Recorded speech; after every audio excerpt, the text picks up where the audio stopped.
रात के 10 बज रहे थे। हर रोज सन्नाटा था, लेकिन रात के इस सन्नाटे में गर्ल्स हॉस्टल से एक लड़की बाहर निकलती है। उसकी सैंडल की खटखट की आवाज से वो सन्नाटा टूटता है। बाहर उसके इंतजार में एक आदमी अपनी बड़ी और लंबी सी कार में बैठा हुआ है। वो उसकी कार के पास जाती है और उसके शीशे पर नॉक करती है। शीशा खुलता है। लड़की अंदर बैठे शख्स से पूछती है, दिवाकर मित्तर? अंदर बैठा आदमी सहमति में अपना सिर हिलाता है। फिर वो लड़की, जिसका नाम शोभा था, वो उसकी गाड़ी में उसकी बगल वाली सीट पर बैठ जाती है। दिवाकर मित्तर उसके चेहरे की ओर मुस्कुराकर देखता है और कहता है, जैसा सुना था वैसे ही हो तुम, बहुत तीखी, लाल मिर्च की तरह। दिवाकर मित्तर के पैर कार के एक्सीलेटर पर जाते हैं और पल भर में कार हवा से बातें करने लगती है। थोड़ी देर बाद वो कार शहर के एक सबसे बड़े 5 स्टार होटल में प्रवेश करती है। दिवाकर मित्तर पार्किंग में अपनी कार लगाता है और होटल के रिसेप्शन पर जाता है और अपनी प्री बुकिंग के बारे में बताता है। दिवाकर अपने रूम की चाबी लेता है और शोभा के साथ उस कमरे में जाता है। दिवाकर दरवाजा बंद करता है और शोभा से पूछता है, कुछ लोगी तुम पीने या खाने में? आप जो भी मंगा लीजिए। दिवाकर होटल के कमरे में लगे फोन से रिसेप्शन पर कॉल करके अपना ऑर्डर देता है। थोड़ी देर में वेटर ऑर्डर लेकर आ जाता है। वे दोनों खाने के साथ साथ थोड़ा थोड़ा पीते भी हैं और फिर दिवाकर और शोभा एक दूसरे में खो जाते हैं। सुबह जब शोभा की नींद खुलती है तो दिवाकर वहां नहीं होता है। उसके तकिए के नीचे नोटों की गड्डी रखी होती है।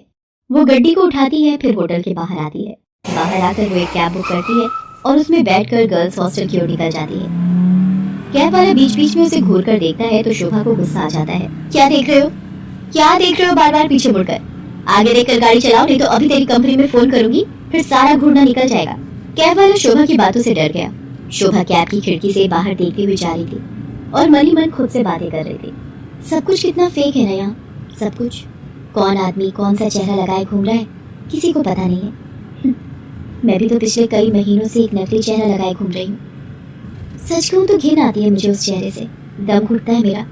लेकिन अब इस चेहरे के बिना मैं रह भी तो नहीं सकती। ये कहानी है जमालपुर की रहने वाली शोभा की। शोभा शहर के एक हॉस्टल में रहती है और इंजीनियरिंग की पढ़ाई कर रही है। वो 8 महीने पहले ही शहर आई है।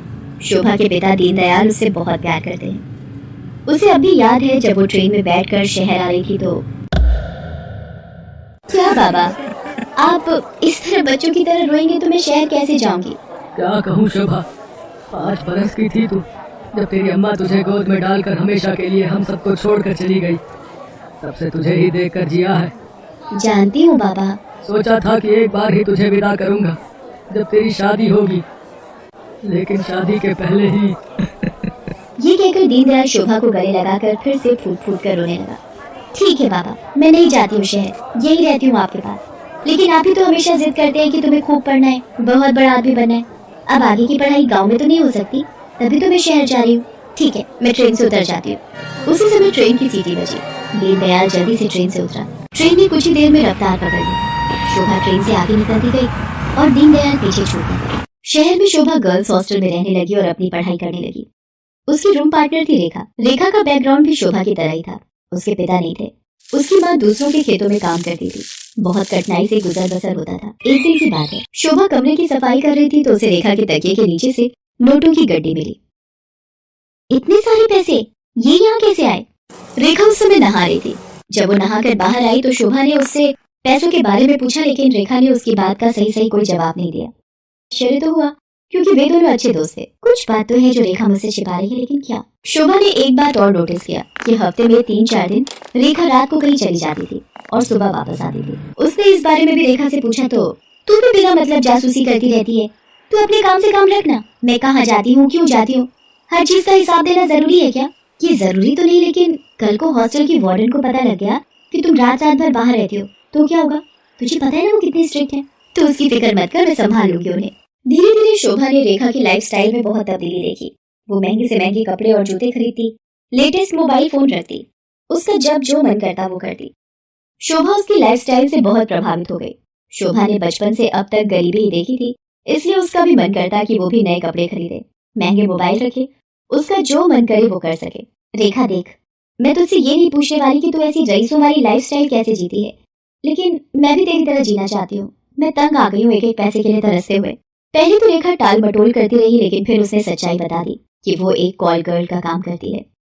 उसकी बातों को सुनकर शोभा शॉक्ड रह गई और उसने कहा कि अगर ये बात वार्डन को पता लग गई तो? तू बड़ी भोली है रे शोभा, हॉस्टल की वार्डन को सब पता है। वही तो हमें दबाव डालकर भेजती है लोगों के पास। वार्डन की सारी सच्चाई जानकर शोभा एक बार फिर से चौंक गई। रेखा ने उसे ये भी बताया कि हॉस्टल की कुछ और लड़कियां ये काम करती हैं। शोभा को ये सब सुनकर अजीब तो लगा, लेकिन बेहतर लाइफस्टाइल के चक्कर में वो अपने सम्मान का सौदा करने के लिए तैयार हो। मैं इस गंदे दलदल में फंस गई हूँ। हालांकि इस दलदल ने मुझे बहुत सारी वो चीजें दी जिसके लिए मैं तरसती थी, लेकिन मैंने अपनी मासूमियत खो दी है, मैंने अपनी शांति खो दी है, मैंने अपनी पवित्रता खो दी है। बाबा को कितनी उम्मीद थी मुझसे, और मैं क्या करने लगी मैं। शोभा की आंखें भीग गई थी। वो अब ये काम नहीं करना चाहती थी, लेकिन हॉस्टल की वार्डन उस पर बार बार दबाव डाल रही थी। देख शोभा, जल में रहकर मगर से बैर मत कर, और हाँ, ये सती सावित्री बनने का नाटक छोड़ और जो बोलती हूँ वो कर। शोभा ने वार्डन को फिर से इनकार कर दिया। गुस्से में वार्डन ने उसे कहा, देख शोभा, तेरा इनकार तेरे भविष्य के सारे रास्ते बंद कर देगा।